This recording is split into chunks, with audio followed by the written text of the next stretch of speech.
Welcome to Pharmacy Lectures, Pharmacy Made Easy, explained by someone who's lived every late night, every viva, and every tough concept. So let's go and make this simple.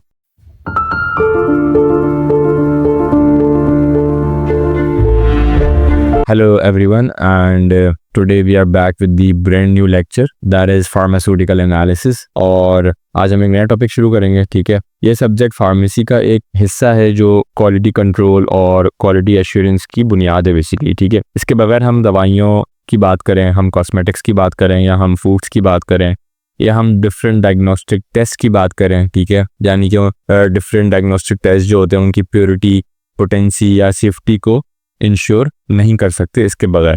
तो it is very important subject and somehow very difficult subject as well. तो इस lecture में हम discuss करेंगे basically the pharmaceutical analysis की definition. ठीक है, इसका स्कोप यानी कहाँ कहाँ ये यूज़ होता है. ठीक है, टाइप्स और टेक्निक्स क्या है एनालिसिस की, प्राइमरी और सेकेंडरी स्टैंडर्ड्स में क्या फ़र्क है, क्लासिफिकेशन को देखेंगे. ठीक है, it is a most demanding topic, तो इसलिए बहुत सिंपल करके बच्चों की तरह समझाने की कोशिश करिए इस वीडियो में. तो अगर आपको वीडियो पसंद आए तो चैनल को ज़रूर सब्सक्राइब करें और बेल आइकन को प्रेस कर लें ताकि आपको आने वाली हर वीडियो का नोटिफिकेशन मिल सके और हम ऐसी ही एक्साइटिंग लेक्चर्स लेकर आते रहेंगे ताकि आप उनको सुने, पढ़ें और आपको आसानी से वो चीज़ें सारी समझ में आए. ठीक है, लेक्चर के एंड तक आपको क्लियर समझ आ जाएगी कि फार्मास्यूटिकल एनालिसिस कैसे होती है, क्यों होती है और कौन कौन सी टेक्निक्स यूज़ होती हैं. ये पार्ट 1 है इस लेक्चर का, और क्योंकि ये बहुत एक्सटेंसिव टॉपिक है तो हम इसको डिवाइड करके जो है वो पढ़ेंगे. ठीक है, तो चलिए शुरू करते हैं फिर. Definition of pharmaceutical analysis. Pharmaceutical analysis is a branch of practical chemistry that involves a series of process for identification, determination, quantification, and purification of a substance, separation of the components of a solution or mixture, और determination of structure of chemical compounds. हम इसमें बहुत सारी चीज़ों को discuss कर रहे हैं. सबसे पहले फार्मास्यूटिकल एनालिसिस जो है वो एक ब्रांच है किसकी, प्रैक्टिकल केमिस्ट्री की. ठीक है, इसमें क्या होता है, सीरीज ऑफ प्रोसेस जो है ना इन्वॉल्व होते हैं.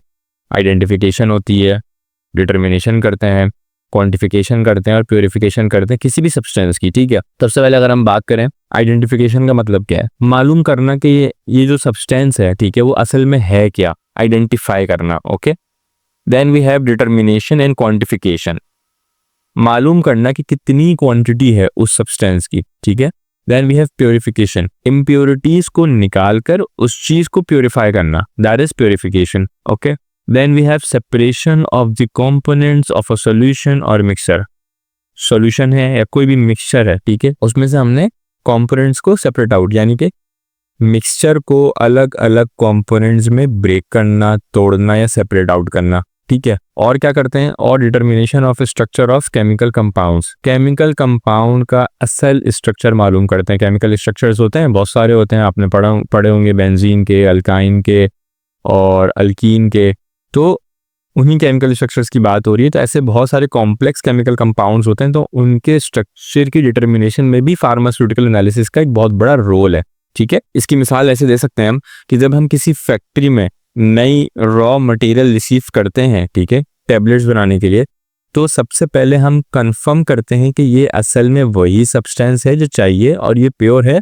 ऐसा तो नहीं है कि आपने एक वेंडर से कोई भी आपने रॉ मटेरियल मंगाया और आप उसकी बिना टेस्टिंग के आप अपनी लाखों की और इतनी मिलियंस की इन्वेस्टमेंट करने जाओ और आप उस पर टैबलेट बनाना शुरू कर दो, प्योरिफिकेशन ना करो. ठीक है, आप उसकी आइडेंटिफिकेशन ना करो, क्वांटिफिकेशन ना करो कि वो जो मंगाया है वही सही है या कुछ और भेज दिया है. तो ये हमने एग्जाम्पल दिए. तो यह इन सब चीज़ों में जो है फार्मास्यूटिकल एनालिसिस का एक बहुत एक्सटेंसिव रोल है. ठीक है, फिर हम बात करते हैं scope of pharmaceutical analysis in pharmaceutical industry. ठीक है, अच्छा, इसके जो स्कोप्स है ना वो डिफरेंट डोमेन्स में पॉसिबल हैं. ठीक है, सबसे पहले हम बात करते हैं फार्मास्यूटिकल इंडस्ट्री की. In pharmaceutical industry there are different sectors. Okay, there are different sectors in pharmaceutical industry as research and development, R&D जिसको कहते हैं, and quality control, QC, in which pharmaceutical analysis is utilised regularly. ठीक है, अच्छा, pharmaceutical analysis जो है ना वो सिर्फ मेडिसिन मैन्युफैक्चरिंग तक लिमिटेड नहीं है. क्योंकि ये बहुत वाइड फील्ड है, सही है। तो फार्मास्यूटिकल इंडस्ट्री के एस्पेक्ट से अगर हम देखते हैं, रिसर्च एंड डेवलपमेंट यानी कि R&D में न्यू ड्रग्स बनाने के लिए हम इस टेक्निक को यूज़ कर रहे होते हैं, ठीक है। क्वालिटी कंट्रोल में रॉ मटेरियल और मैन्युफैक्चरिंग के बीच का सैंपल और फाइनल प्रोडक्ट चेक किया जाता है, तो उसमें भी हम जो है वो एनालिसिस कर रहे होते हैं, एनालाइज कर रहे होते हैं चीज़ों को, ठीक है। फिर हम बात करते हैं फूड इंडस्ट्री के डोमेन की। As we all know, packed food which consume by consumer should have all the parameters like quality, purity and safety with enhance acceptability by consumer. It is required analysing all this parameters for packed food. हम सबको पता है कि जो भी packed food हम लेते हैं, ठीक है, जो कंज्यूमर कंज्यूम करता है, यानी कि हम, मैं और आप जो कंज्यूम करते हैं, उसमें कुछ पैरामीटर्स होते हैं, ठीक है, जिसका हमें ख्याल रखना होता है।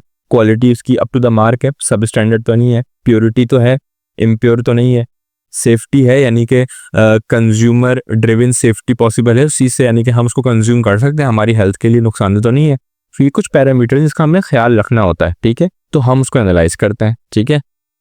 यानी कि हर पैकेज फूड को टेस्ट किया जाता है ताकि क्वालिटी, प्योरिटी और सेफ्टी कंफर्म हो, सही है। Different kind of preservatives, colouring, flavorings and sweetening agents are used in packed food which can be a natural synthetic chemical ingredient, so those should analyze qualitatively and quantitatively. For this, various kind of analytical techniques can be applicable. अच्छा, अब हम किसी भी खाने की बात करें, किसी भी पैक्ड फूड की बात करें, तो उसमें डिफरेंट किस्म के प्रिजर्वेटिव्स यूज होते हैं। प्रिजर्वेटिव जो चीज़ को हमारे प्रिजर्व रखता है for longer period of time. Colouring agent यानी कि जो हमारे खाने को कलर देता है, ठीक है, हम वो कलरिंग एजेंट यूज करते हैं, ठीक है। Then we have flavouring agent जो हमारे खाने को फ्लेवर देता है, और स्वीटनिंग एजेंट जो कि स्वीटनर्स होते हैं। तो ये हमारे पैक्ड फूड में जो है वो यूज होते हैं, ठीक है। और ये अमूमन जो है वो नेचुरल, सिंथेटिक, केमिकल इंग्रेडिएंट जो है वो हो सकते हैं। सो ये जितने भी केमिकल इंग्रेडिएंट हैं जो मैंने नाम लिए अभी, इनको हमने एनालाइज करना होता है क्वालिटेटिवली, यानी कि इनकी quality up to the mark है या नहीं है, और क्वांटिटेटिवली क्योंकि एक सर्टेन अमाउंट ही इनका अलाउ होता है ना। ऐसा तो नहीं कि हम मतलब बस डालते रहें, कोई क्वांटिटी नहीं है, ऐसा नहीं है। तो जितना अलाउ है, जितना रिक्वायर्ड है उतना ही है। तो हम उस चीज़ को कैसे एनालाइज करते हैं, क्वांटिटेटिवली। इसमें क्वांटिटी आ रहा है तो हम इसमें देखते हैं कितना, और क्वालिटी में हम देखते हैं कैसा। For this various kind of analytical techniques can be applicable, तो हम उसको different analytical techniques से जो है वो एनालाइज कर रहे होते हैं, ठीक है। तो यहाँ तक उम्मीद है कि कुछ ऐसा नहीं है जो कि मुश्किल होगा। हम आगे चलते हैं। Then we have in cosmetic. अगर हम कॉस्मेटिक इंडस्ट्री की डोमेन की बात करें, preparation of cosmetics as lipsticks, creams, nail paints, lotions, shampoo and conditioners, ये सारे कॉस्मेटिक्स में आते हैं। लिपस्टिक्स हो गई, क्रीम्स हो गई, नेल पेंट्स हो गए, lotions, shampoo and conditioners. Play with two things as colour and odour. अच्छा, जितने भी लोग ये चीज़ें बनाते हैं वो दो चीज़ों पे खेलते हैं, उनके कलर के ऊपर और उनके ओडोर के ऊपर। And these colouring agents and fragrances also build by different chemical ingredients. तो वो जो फ्रेगरेंसेज, जो खुशबू, या वो जो कलरिंग एजेंट, जो कलर उनको मिल रहा है, वो भी तो किसी न किसी केमिकल इंग्रेडिएंट्स के हिसाब से ही पॉसिबल है ना। ऐसा तो नहीं कि वो कोई अलग से कोई चीज़ है, सही है। So the quality and quantity of these ingredients should be known which can be analyze by different techniques of analysis. तो उनकी भी क्वालिटी और उनकी भी क्वांटिटी जो है वो एनालाइज करने की नीड होती है। अगेन रिपीट कर रहा हूँ, लिपस्टिक्स, क्रीम्स, लोशन, शैम्पू, सब में कलरिंग एजेंट्स और फ्रेगरेंसेस होते हैं जो केमिकल से बनते हैं, ठीक है। तो इनकी क्वांटिटी और सेफ्टी एनालिसिस भी हमें करना होता है, ठीक है, और हम उसको फार्मास्यूटिकल एनालिसिस की टेक्निक से कंफर्म कर रहे होते हैं। Then we have another domain in disease diagnosis. Different diseases can be diagnosed by pharmaceutical analysis techniques like HIV is observed by ELISA method. Okay, example ELISA test. अच्छा, ELISA की full form होती है enzyme linked immunosorbent एसे। इससे क्या detect होता है, HIV। तो ऐसी बहुत सी डिजीज हैं जो फार्मास्यूटिकल एनालिसिस टेक्निक से डायग्नोज होते हैं। सो आपने ये देखा होगा, बहुत वर्सटाइल एक जो है वो डोमेन है कि फार्मास्यूटिकल सेक्टर में भी इस्तेमाल है, फूड सेक्टर में भी इस्तेमाल है, हेल्थ सेक्टर में भी इस्तेमाल है, ठीक है, टेस्ट यानी कि डिजीज डायग्नोसिस में भी इस्तेमाल है, कि कॉस्मेटिक्स इंडस्ट्री यानी कि ब्यूटिफिकेशन की तरफ भी इस्तेमाल है। तो हर जगह पे तकरीबन आप कह लो इसका यूज़ होता है। फिर हम बात करते हैं डिफरेंट टेक्निक्स ऑफ एनालिसिस। हमारे पास कौन सी डिफरेंट टेक्निक्स हैं एनालिसिस की, ठीक है। एनालिसिस की बेसिक दो टाइप्स हैं। There are two main types of chemical analysis. The first one is qualitative analysis. सही है। क्वालिटेटिव एनालिसिस ये बताता है कि सब्सटेंस प्रेजेंट है या नहीं, ठीक है। एग्जाम्पल, गैस इवॉल्व होना, ठीक है, प्रेसिपिटेट का बनना, ठीक है, कलर चेंज रिएक्शन। अक्सर आपने अपनी लैब में परफॉर्म किया होगा कि प्रेसिपिटेट फॉर्म हो गया, गैस निकल रही है, कलर चेंज हो गया, ठीक है। अक्सर टाइट्रेशन में आपने देखा होगा, मेल्टिंग पॉइंट और बॉइलिंग पॉइंट आप चेक करते हो, ठीक है। कुछ आप लिमिटेशन के टेस्ट करते हो। So these all come under the banner of qualitative analysis, ठीक है, जिसमें हम क्वालिटी को डिटरमाइन कर रहे हो, इसमें कहीं भी क्वांटिटी का जिक्र नहीं होगा। फिर हमारे पास दूसरी टाइप है, यहाँ पे पढ़ लेते हैं लिखा हुआ क्या है, qualitative analysis. These tests are performed to indicate whether the substance or compound is present in the sample or not। जो मैंने बात बताई वही वाली बात है कि हम ये टेस्ट क्यों परफॉर्म करते हैं, ये इंडिकेट करने के लिए कि हमारा जो सब्सटेंस, हमारा जो कंपाउंड है, ठीक है, वो सैंपल में प्रेजेंट है या नहीं। Various qualitative tests are detection of evolved gas, formation of precipitates, limit tests, color change reactions, melting point and boiling point, etc. Then we have second heading, that is quantitative analysis. Techniques are mainly used to quantify any compound or substance in the sample.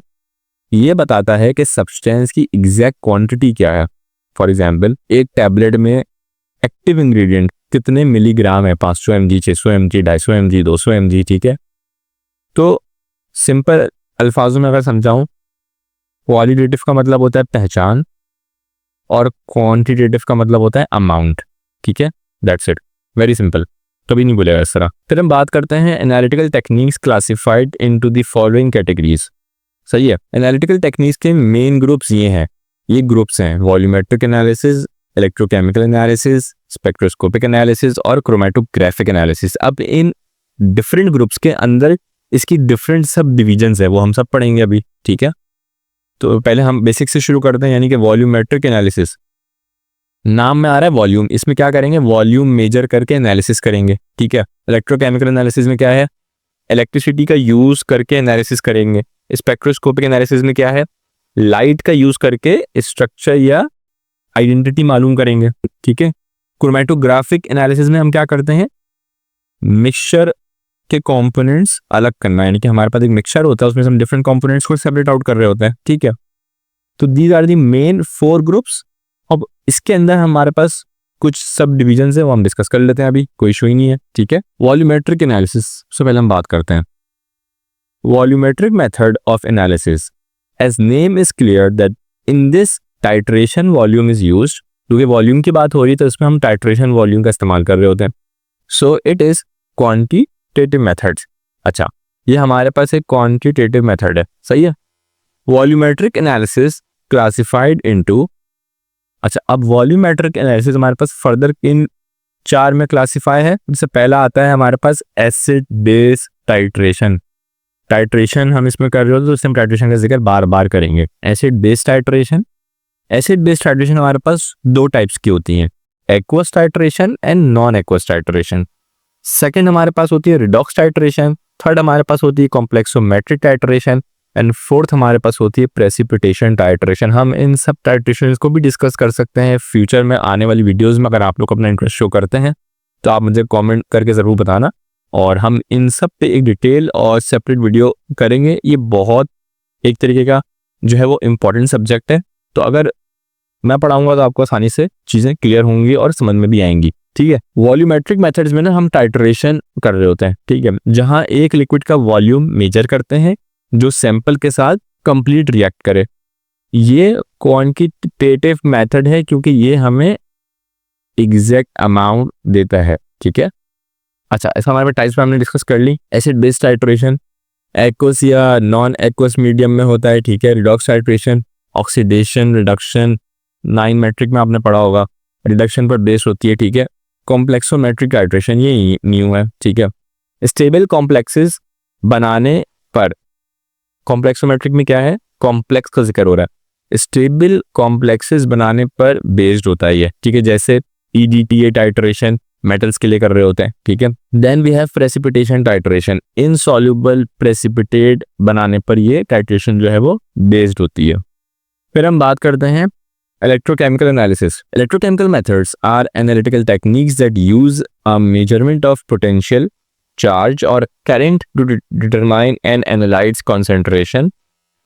इसको हम 4 सब divisions में break करते हैं, potentiometric, conductometric, एम्पेरोमेट्रिक और polarography, ठीक है। अच्छा, इलेक्ट्रोकेमिकल मेथड्स में हम इलेक्ट्रिकल प्रॉपर्टीज का यूज करते हैं, ठीक है, एनालाइट की कंसंट्रेशन मालूम करने के लिए। पोटेंशियोमेट्री में हम क्या करते हैं, वोल्टेज मेजर करना विदाउट करंट, इसमें हम करंट नहीं करते, सिर्फ वोल्टेज मेजर कर रहे होते हैं। कंडक्टोमेट्री में हम क्या करते हैं, सॉल्यूशन की कंडक्टिविटी को मेजर करते हैं, ठीक है। एम्पेरोमेट्री में क्या करते हैं, फिक्स्ड वोल्टेज पर करंट मेजर करते हैं। और पोलरोग्राफी में हम क्या करते हैं, करंट मेजर करना जब वोल्टेज चेंज होता है, ठीक है। तो मैंने ये 4 चीजें बताई हैं। पोलरोग्राफी में हम क्या कर रहे हैं, करंट मेजर करते हैं जब वोल्टेज चेंज हो रहा होता है। एम्पेरोमेट्रिक में फिक्स वोल्टेज पे हम मेजरमेंट करते हैं, ठीक है, फिक्स वोल्टेज पे हम करंट को मेजर कर रहे होते हैं। कंडक्टोमेट्री में सॉल्यूशन की कंडक्टिविटी मेजर करते हैं। एंड पोटेंशियोमेट्री में वोल्टेज मेजर करना without current, that is important, सही है। फिर हम बात करते हैं स्पेक्ट्रोस्कोपिक एनालिसिस की। Spectral analysis. Spectroscopy can involve any interaction between light and matter, including absorption, emission, scattering, etc. 4 techniques commonly used to help with structural analysis. Ultraviolet visible spectroscopy, UV, infrared spectroscopy, IR, nuclear magnetic resonance spectroscopy, NMR, और mass spectrometry. Spectroscopy का मतलब है light और matter के interaction की study करना, ठीक है। इसमें हम देखते हैं कि सब्सटेंस लाइट को एब्जॉर्ब करता है, इमिट करता है या स्कैटर करता है। टाइप्स हमने पढ़ ली, यूवी विजिबल, अल्ट्रावायलेट और विजिबल रेंज का एब्जॉर्प्शन मेजर करते हैं इसमें। IR में हम मॉलिक्यूल के फंक्शनल ग्रुप्स आइडेंटिफाई कर रहे होते हैं। NMR में हम मॉलिक्यूल के डेल स्ट्रक्चर को देख रहे होते हैं। और मास स्पेक्ट्रोमेट्री में मॉलिक्यूलर मास और स्ट्रक्चर आइडेंटिफाई हम कर रहे होते हैं, ठीक है। फिर हमारे पास है chromatographic analysis. Chromatography is an analytical technique commonly used for separating a mixture of chemical substances into its individual components. Chromatography एक ऐसी टेक्निक है जिसमें मिक्सचर को उसके इंडिविजुअल कंपोनेंट्स में सेपरेट कर रहे होते हैं। ये क्वालिटेटिव और क्वांटिटेटिव दोनों पर्पसेस के लिए यूज होती है, ठीक है। मिसाल के तौर पे एक सिरप में अगर मल्टीपल फ्लेवर्स या एक्टिव इंग्रेडिएंट्स हैं तो क्रोमेटोग्राफी से उन्हें अलग अलग आइडेंटिफाई और क्वांटिफाई किया जा सकता है, ठीक है। Then we have this flow chart diagram of chromatographic techniques division, ठीक है। क्रोमेटोग्राफी जो टेक्निक है वो बेस करती है दो मेन प्रॉपर्टीज के ऊपर, एड्सॉर्प्शन एंड पार्टीशन। एड्सॉर्प्शन की बात करते हैं तो हमारे पास आता है gas chromatography and liquid, and liquid is further divided into 2, column chromatography and TLC, thin layer chromatography. Partition के बेसिस के ऊपर हमारे पास 2 आती हैं, gas liquid chromatography and liquid HPLC, ठीक है। और HPLC is further divided into 3, again column, paper and TLC. तो सुपरफिशियली पता हो, इतना इसमें डेप्थ में जाने की जरूरत नहीं है। Then we have primary and secondary standards. Primary standard. A primary standard is a compound of sufficient purity from which a standard solution can be prepared by direct weighing of a quantity of it, followed by dilution to give a defined volume of solution. The solution prepared is then primary standard solution. अच्छा, primary standard solution होता क्या है, बहुत high purity का compound होगा, ठीक है। Direct wait करके स्टैंडर्ड सॉल्यूशन बनाया जा सकता है इससे। इजी टू प्योरीफाई होता है, ड्राई और स्टोर होता है, ठीक है। अच्छा, अभी हम आगे इसको देख लेते हैं। It must be easy to obtain, to purify, to dry at 100 और 120 degree centigrade and to preserve in a pure state, ठीक है। यानी कि प्राइमरी स्टैंडर्ड के हमारे पास कुछ रिक्वायरमेंट्स होती हैं जो कि वो मीट करे तो दैट इज, हम उसको फिर कह सकते हैं कि हाँ this is a primary standard, सही है। वो रिक्वायरमेंट्स कौन कौन सी इंपॉर्टेंट है पता होनी चाहिए। इजी टू ऑब्टेन हो, इजी टू प्योरीफाई हो, इजी टू ड्राई हो, सही है। The substance should B unaltered in air during weighing. जब आप उसको वे कर रहे होते हो तो ओपन एयर में होता है तो वो अनऑल्टर्ड होना चाहिए, ठीक है, तो यानी कि वो चेंज नहीं होता। This condition implies that it should not be hygroscopic. अगर वो हाइग्रोस्कोपिक नहीं होगा तो कोई फर्क नहीं पड़ेगा आपके एनवायरनमेंट से। ऑक्सीडाइज बाय एयर और अफेक्टेड बाय CO2, यानी कि ना ही उसको कोई मॉइस्चर, हवा, एनवायरनमेंट से कोई फर्क पड़ेगा, ना उसको कार्बन डाइऑक्साइड से कोई फर्क पड़ेगा। तो ये एक इंडिकेशन है कि that is primary standard. The substance should be really soluble under the condition in which it is employed. वो सॉल्युबल हो जिस भी उसको कंडीशन में आप एम्प्लॉय कर रहे हो। The standard should maintain an unchange composition during storage. Storage में जब भी आप उसको जो है वो रख रहे हो तो उसकी कॉम्पोजिशन अनचेंज यानी कि चेंज नहीं हो। The substance should be capable of being tested for impurities by qualitative and other test of non sensitivity, ठीक है, यानी कि वो जो सब्सटेंस होगा, ठीक है, आप उसको इम्प्योरिटीज के लिए टेस्ट कर सकते हो, ठीक है, और वो क्लियर आएगा उसमें। It should have a high relative molecular mass so that the weighing errors may be negligible. उसका जो मॉलिक्यूलर मास होगा ना वो हाई होगा, ठीक है, तो जब भी जो उसके वेइंग एरर्स होंगे वो नेग्लिजिबल हो सकते हैं, ठीक है, तो ये हमें याद करने पड़ते हैं, सही है। हाई मॉलिक्यूलर मास होता है ताकि वेइंग एरर कम हो। एग्जाम्पल की बात करते हैं हम प्राइमरी स्टैंडर्ड की। अभी सोडियम कार्बोनेट Na2CO3 का यूज एसिड बेस टाइट्रेशन में होता है, ठीक है। सेकेंडरी स्टैंडर्ड की बात करते हैं। Secondary standard is a chemical that has been standardised against the primary standard, very important line, for use in a specific analysis. Secondary standards are commonly used to calibrate analytical methods. A secondary standard is a substance which may be used for standardization. Very important line. A secondary standard is a standard that is prepared in the laboratory for a specific analysis. उतना pure नहीं होता जितना primary standard होता है, simple सी बात। पहले primary standard के against calibrate किया जाता है, ठीक है, लेबोरेटरी में प्रिपेयर किया जाता है स्पेसिफिक एनालिसिस के लिए। एग्जाम्पल HCl का सोल्यूशन जिसे सोडियम कार्बोनेट के अगेंस्ट स्टैंडर्डाइज किया जाता है, that means sodium carbonate Na2CO3 is a primary standard and HCl is a secondary standard, ठीक है। तो ये था हमारा फार्मास्यूटिकल एनालिसिस का पार्ट 1। आज हमने देखा कि फार्मास्यूटिकल एनालिसिस की डेफिनेशन क्या है, इसका स्कोप कहाँ कहाँ है, कौन कौन सी टेक्निक्स यूज होती हैं और प्राइमरी सेकेंडरी स्टैंडर्ड्स का फर्क क्या है। In the next lecture, we will further continue with the importance and scope of pharmaceutical analysis in a more extensive direction. Till then, take care of your health, revise your notes, and stay curious. So this was Pharmacy Lectures, Pharmacy Made Easy, because I have been through where you are right now and I know how hard it gets. So if this helped you, pass it on, take care, keep learning, and Allah Hafiz.